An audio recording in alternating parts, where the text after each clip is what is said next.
There's a level of mastery that makes people stop and ask how you learned so fast. And today you'll discover exactly how to get there. Have you ever seen that person who picks up skills in months that take others years? The one who makes complex subjects look effortless while everyone else is still struggling with the basics. You want to know what never happens? They don't jump between methods. They don't question the fundamentals halfway through. They don't redesign the process before they've mastered it. While most people spend years consuming information without transformation, these individuals operate on a completely different system. A system so precise that Japanese master craftsmen have used it for over 800 years to create unparalleled excellence. They call it Shuhari, the three-stage path that transforms beginners into masters faster than any modern learning technique. But there's a catch. This system isn't for everyone. It requires something most people refuse to give up: their ego, their need to be special, their desire to innovate before they've earned the right. The question is, are you willing to pay that price? But before I show you how it works, I need you to do something for me. Subscribe to this channel, hit the like button, and in the comments tell me one skill you've been trying to master, but keep hitting walls with. This helps me a lot and shows me that you're genuinely interested in changing. Let's go. Chapter 1. The Pattern. Marcus was a software developer in his late 20s who had a problem that probably sounds familiar. Every time he tried to learn something new, whether it was a programming language, a musical instrument, or even a martial art, he'd start strong. The first week would be exciting. New tutorials, fresh notebooks, that feeling of potential. But by week 3, something always shifted. He'd start questioning the method. Why am I doing it this way? I bet there's a faster approach. He'd research alternatives, watch videos about optimization, read blog posts about shortcuts. By week 5, he'd convinced himself he needed a completely different system. Monday motivation, Wednesday negotiation, Friday surrender. This was his cycle for 3 years. 3 years of starting and stopping, switching and searching, convinced that the next method would be the one that finally clicked. Until the day he discovered something that changed everything. A conversation with an old programmer who learned 5 languages in 2 years. When Marcus asked him the secret, expecting some complex system or expensive course, the man said something that made no sense at first. Stop trying to be creative. Start by becoming a perfect copy. Chapter 2. Shu, the foundation of steel. What Marcus didn't know was that he'd just encountered the first stage of an ancient Japanese learning system called Shuhari. The first stage, Shu, which means to obey or protect the form. In the monasteries of medieval Japan, when a young monk entered to study under a Zen master, he wasn't taught creativity. He wasn't encouraged to find his own way. For the first several years, he did exactly one thing. He copied. When the master poured tea, the student poured tea in the identical manner. When the master sat, the student sat in the identical posture. When the master breathed, the student learned that exact rhythm. No variation, no innovation, no personal touch, just pure, precise imitation, until the form became as natural as breathing. This wasn't about suppressing individuality. It was about building a foundation so solid that true mastery could later emerge. A neuroscientist at Harvard University, who has been studying skill acquisition for 15 years, discovered something remarkable. When someone tries to innovate before mastering the fundamentals, their brain forms scattered neural pathways, weak connections that never solidify. But when someone commits to perfect repetition of a proven method, their brain builds what she calls superhighways of competence, strong, fast, automatic neural networks that become the foundation for all future learning. Marcus started applying this with his next attempt to learn Python programming. Instead of trying to understand why every syntax rule existed, instead of immediately trying to write his own clever solutions, he did something radical. He found one expert programmer's style guide and copied it exactly. Every function, every variable name, every comment structure. Identical. When his brain screamed at him that this was boring, that he should be more creative, he ignored it. Day 3, Day 7, Day 14. Just copying, repeating, ingraining the patterns into his muscle memory and neural pathways. Chapter 3. The Resistance. But here the real problem began. By week 2, his ego started its campaign. You're just a mindless copier. Anyone can do this. You're not really learning, you're just mimicking. This is where you gave up before. This is the exact moment where most people quit and convince themselves they need a better method. They don't realize they're experiencing the most critical phase of the Shuhari system. The death of the ego that thinks it knows better than centuries of proven methodology. In the traditional Japanese sword schools, there's a practice called kata. A student learns specific forms, specific movements, repeated thousands of times without variation.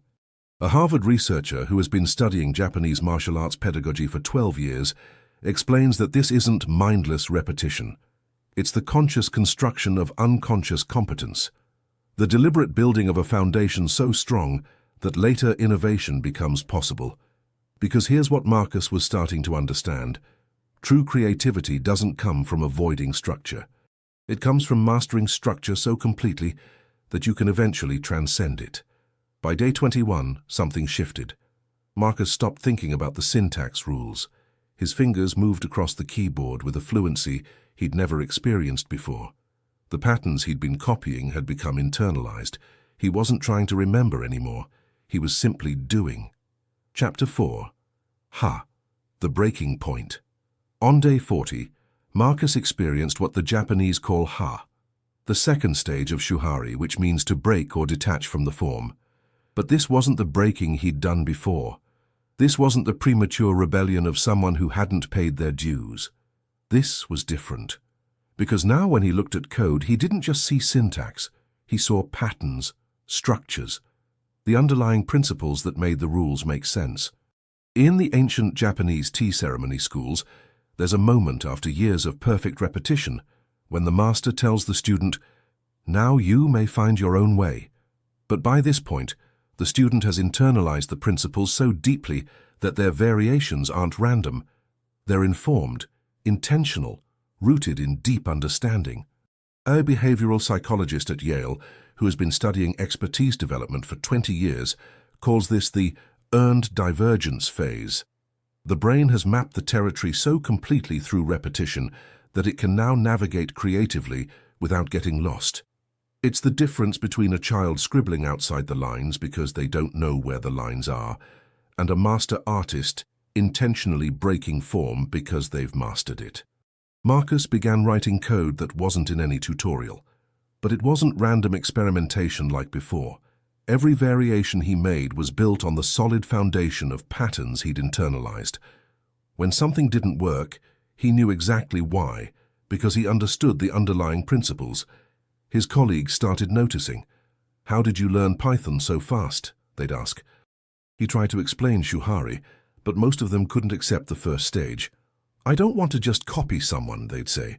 "I need to understand my own way of doing things." And Marcus would watch them.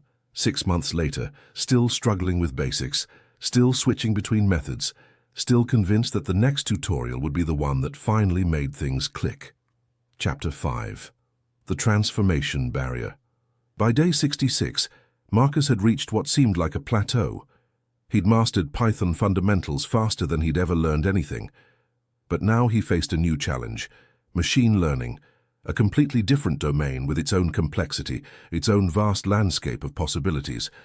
This is where the real test began.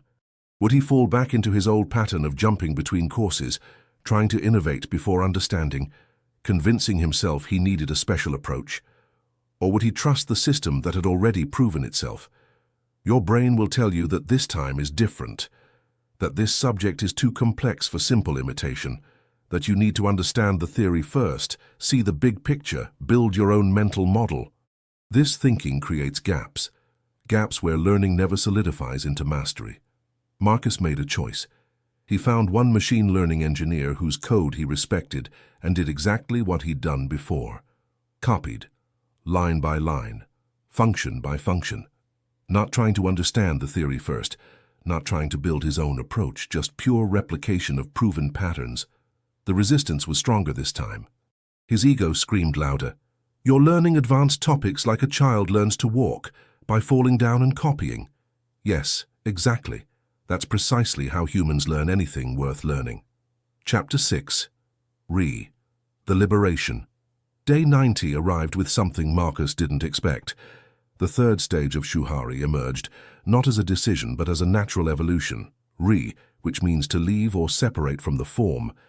But here's what most people never understand about It's not about abandoning what you learned. It's about having internalized it so completely that you transcend the need for conscious adherence to rules. The form is now part of your being. You don't follow it, you are it. And from that place, true innovation emerges. In the highest levels of Japanese swordsmanship, there's a state called mushin, or no mind. The warrior has trained so thoroughly that in combat, they don't think about technique. The body knows. The mind is silent. The response is perfect, not because they're trying, but because they've transformed who they are. An MIT researcher who has been studying accelerated learning for 18 years discovered that true expertise shows a specific neural signature. The expert's brain doesn't work harder than the novice. It works differently. The pathways are so well established that complex tasks require minimal conscious effort. This only happens through the Shuhari progression. Imitation builds the pathways. Understanding strengthens them. Transcendence integrates them into identity. Marcus was now writing machine learning models that his mentors hadn't taught him. But they worked. More than worked, they were elegant. Because every innovation was built on a foundation of internalized mastery. He wasn't trying to be creative. Creativity had become his natural state, but only because it emerged from complete competence rather than premature rebellion. His friends literally told him, "Your learning speed is not normal. It's actually kind of scary how fast you pick things up now." And Marcus just smiled. Great. Because he knew something they didn't. He wasn't learning faster by finding shortcuts. He was learning faster by taking the longest path first, the path of complete submission to proven methods, the path that builds foundations instead of building houses on sand. Chapter 7. The Identity Shift. By month 6, something had changed in Marcus that went beyond skills. He'd applied Shuhari to 3 different domains: programming, guitar, and Brazilian jiu-jitsu. In each case, the same pattern emerged. Stage 1. Perfect imitation. Copy without question. Build the neural highways.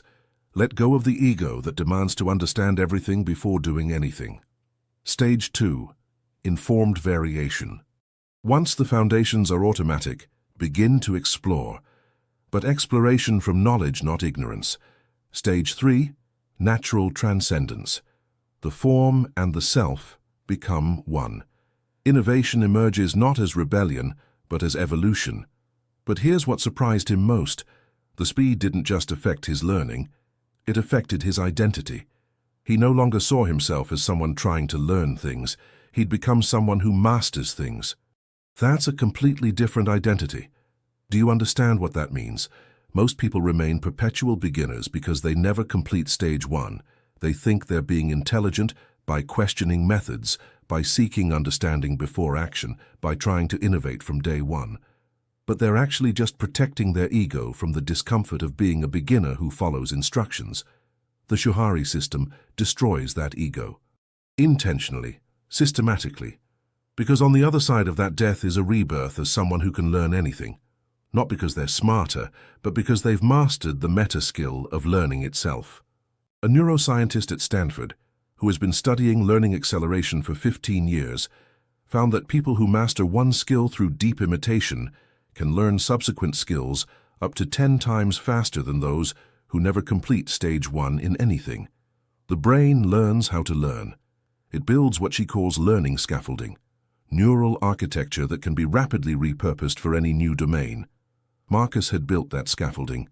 And now when faced with any new challenge, he didn't ask, "Can I learn this?" He asked, "Which master will I copy first?" Chapter 8. The Call. So let me ask you directly, how many skills have you started and abandoned? How many times have you convinced yourself that you just need a better method, a clearer explanation, a more personalized approach? You think the problem is finding the right technique. But the technique has existed for over 800 years. The problem is your unwillingness to submit to it, your ego's resistance to being a beginner who simply follows instructions without understanding why. There's a Zen saying, first you must become your teacher, Then you can become yourself. That's Shuhari in one sentence. But most people want to skip the first part. They want to be themselves, unique and special, right from the beginning. And so they remain forever at the beginning. Marcus transformed not because he was smarter or more talented than you. He transformed because he was willing to die first. Death of the ego that needed to be special. Death of the pride that demanded immediate understanding. Death of the impatience that couldn't commit to perfect repetition. And in that death came rebirth. Birth of an identity that could learn anything. Birth of a mind that had mastered the meta skill underneath all skills. Birth of someone who moved through the world differently because they'd discovered the ancient system that makes rapid mastery inevitable. The question remains, are you ready for this level of transformation? Because I need to be clear about something. This isn't about learning faster. That's just the symptom. This is about identity death and rebirth. About becoming someone who has killed their need to be special in order to become genuinely exceptional. If you're ready, here's what you do. Choose one skill you want to master. Just one. Find one expert in that field whose work you genuinely respect. Not someone you think you can improve upon, someone whose mastery is undeniable. Then enter Shu. Copy them exactly. Not approximately, not with your own little tweaks. Exactly. When they zig, you zig. When they zag, you zag. When your ego screams that this is boring, that you're not really learning, that you should be more creative, that's exactly when you know you're in the right place. Stay in Shu until the method becomes automatic. Until you stop thinking about it. Until people watching you work see the master's style flowing through your actions. This takes most people 40 to 90 days of consistent practice. Not casual practice, deliberate, perfect replication. Then and only then, enter Ha. Begin to understand why the form works. Start to see the principles underneath the patterns. Experiment, but from a foundation of competence, not from ignorance pretending to be innovation. Finally, if you persist, Re will come. Not as something you seek, but as something that emerges naturally when you've earned it. You'll find yourself innovating without trying. Creating without forcing. Mastering without struggling. Because you'll have become someone for whom learning is natural. Remember this. The consistency that scares others is the only consistency worth having. When someone looks at your learning speed and calls it not normal or scary, you'll know you've finally gotten where you want to be. Subscribe to this channel so you don't miss future content that will transform you. In the comments, tell me, what skill will you master using Shuhari and which expert will you copy first? Your public declaration matters. It's the first act of commitment. This ancient system has created masters for 800 years. Not because it's complicated, because it's simple. And simplicity is what the ego fears most. The ego wants complexity, wants to feel special, wants to believe that your path should be unique. But the masters know different. They know that all paths to mastery begin the same way, with surrender to what works. If you've watched this far, thank you very much for your attention. The transformation begins the moment you choose to become a perfect copy. See you in the next video.